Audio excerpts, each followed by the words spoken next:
Bonjour à tous, aujourd'hui je vais réaliser un pain de mie maison, j'ai jamais fait, ça va être un total test. Go, c'est parti. Je commence donc par faire réhydrater ma levure boulangère en poudre dans de l'eau. C'est parti, je vais en mettre mes ingrédients dans le robot et je commence avec la farine. Je mets le sucre, puis je sale.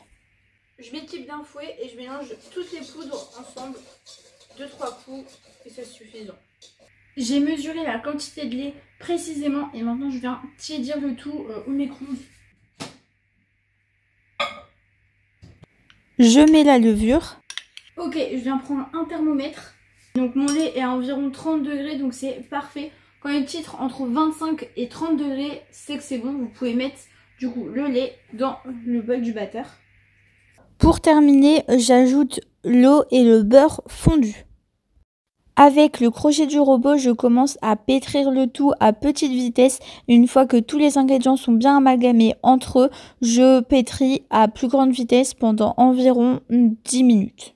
Je viens d'arrêter ma pâte. Là, je vais venir vérifier le réseau glutineux. Alors, je suis pas une experte du tout en boulangerie. Je vais avoir du mal à vous expliquer ce que c'est. Mais ce que j'ai compris, c'est qu'il faut prendre 2 bouts de pâte. Donc, vraiment, la pâte, elle est très aérée par contre. Et ouais. Faut l'étirer en gros comme ça. Et si vous arrivez à créer, comme ici, je sais pas si vous allez vraiment voir. Je vais essayer de m'en rapprocher. Une fine pellicule, c'est que c'est bon. Donc, pour moi, la mienne est bonne.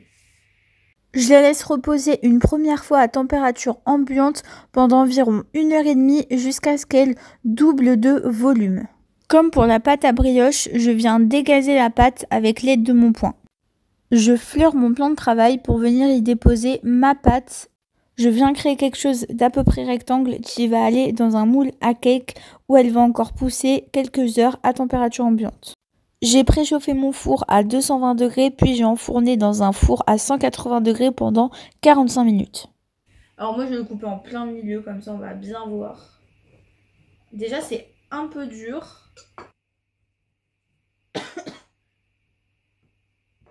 Donc ça donne quelque chose comme ça. Mais je vais vous faire un plan de plus près. Je vais goûter. Niveau texture c'est pas trop mal. Je trouve que ça ressemble bien quand même à un pain de mie. Reste plus qu'à avoir au goût si c'est bon ou pas. Personnellement je dirais que c'est plutôt une réussite. En texture c'est moelleux comme du pain de mie. Et en goût c'est pas mauvais, ça goûte pain de mie. Donc je trouve que c'est plutôt pas mal. Je vous laisse voir ce que ça donne de plus près. Par contre, je pense qu'il faudrait un moule 2 fois plus grand pour faire des croque-monsieur par exemple. La recette est terminée, j'espère qu'elle vous aura plu. Je vous mettrai en description le lien de la recette du pain parce que je pense qu'elle a été faite par un professionnel, donc il y a beaucoup plus de détails, ça peut vous intéresser. Sur ce, je vais vous dire à la prochaine fois, peut-être même à ce week-end. Bonne journée, bonne soirée, je sais pas quand est-ce que vous regardez. Bon après-midi, ciao, bye bye.